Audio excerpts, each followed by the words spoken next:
नमस्कार मित्रांनो. आज एक नवीन व्हिडिओ घेऊन आलोय आपल्यासाठी मी, जे की शेतकऱ्यांच्या सेफ्टीबद्दल आहे. आज आता काय झालंय बऱ्याच गोष्टी शेतकरी स्वतःहून करतात, वायरमनला न बोलवता. तर काय होतंय माझं जे डोकं बघतोय आत्ता आपण, एजीचा डीपी आहे. इथून पुढं शेतकऱ्याला जास्त मोटरची गरज लागते उन्हाळ्याच्या काळात. तर काय होतंय वर जी लाईन तुम्हाला दिसते आत्ता, वर दाखवा. ही जी लाईन आहे ती 11,000 व्होल्टची लाईन आहे. आणि बऱ्याच शेतकऱ्यांचा गैरसमज असतो, की हे मग कमी व्होल्टेजचं असेल किंवा मग 230च व्होल्ट येत असेल.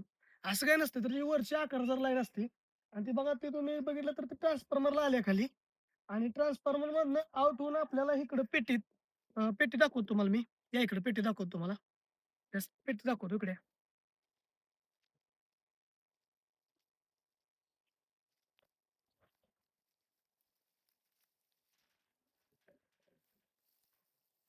तर वर 11,000 लाईन आलेली असते. ट्रान्सफॉर्मरमध्ये इन होऊन आउट जो सप्लाय झालेला असतो तो इथं आलेला असतोय.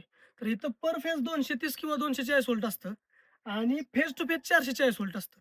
मग इथं एवढं कमी व्होल्ट असतं तर शेतकऱ्यांना काय वाटतं, की वर मग तेवढंच असेल. मग शेतकरी काय करते ते बऱ्याच वेळा जर डीपी बंद झाला किंवा एखादा डिओ गेला तर वायरमनला न सांगता इथं येऊन हे जे तुम्हाला एबीसी इथं दिसतोय, तुम्हाला दाखवतो.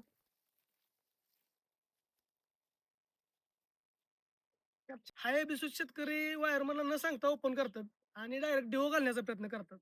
तर अशा वेळेला काय होते एबिसूच तर मग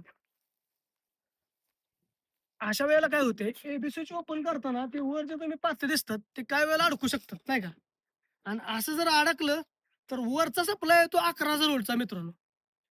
किंवा काही शेतकरी काळखाना डेव घालण्याचा प्रयत्न करतात. तर अशा वेळेला अपघात होण्याची मोठी शक्यता असते.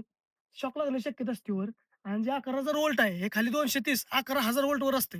तर जीवित जाण्याचा फार मोठा धोका शेतकऱ्याला असतो. तर असं न करता वायरमनला बोलवत जावा आणि वायरमनला तुमचा प्रॉब्लेम सांगा जावा. म्हणजे वायरमन मागणं लाईन बंद करून संबंधित डिओ अर्थिंग करून घालेल.